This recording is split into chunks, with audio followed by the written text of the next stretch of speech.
তো হ্যালো সবাইকে, আজকে আমি চলে এসেছি আপনার একটা নতুন শ্যুটের ভ্লগ নিয়ে। এই ভ্লগটা কিন্তু আজকের বা কালকের নয়, এই ভ্লগটা অনেক দিন আগে আমার আপলোড করা হচ্ছিল না। আজ যদিও এখনো শ্যুটের আউটপুটটা আপলোড হয়নি। আজকে আমাদের শ্যুটের লোকেশন ছিল শ্যামনগরের চায়ের বাড়ি। হ্যাঁ, এই বইটা নিয়ে হচ্ছে, তন্ত্রমন্ত্রের বই নিয়ে। বইটা কিন্তু আমার নিজেরই বানানো। তো এসে আমাদের কিছু অর্ডার করতে হয়েছিল, না হলে তো আমাদের আবার শ্যুট করতে দিত না। তো যাই হোক, এখানে আমাদের সবাই চলে এসেছিল, একসাথে এসেছিলাম সবাই আমরা।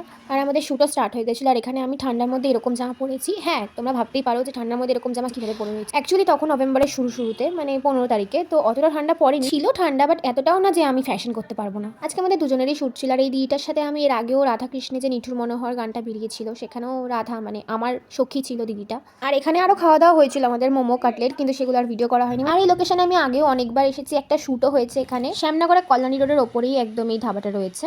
আর এই শ্যুটের আউটপুটটা খুব তাড়াতাড়ি আসছে এই বছরই আচার্য ফিল্মস চ্যানেলে। তো আজকের জন্য এতটাই, আর কিছু স্পয়েল দেবো না। তো এরপর জ্যামে পড়ে আমরা অনেকটা দেরি করে বাড়ি ফিরে গেলাম। তো আজকের জন্য টাটা।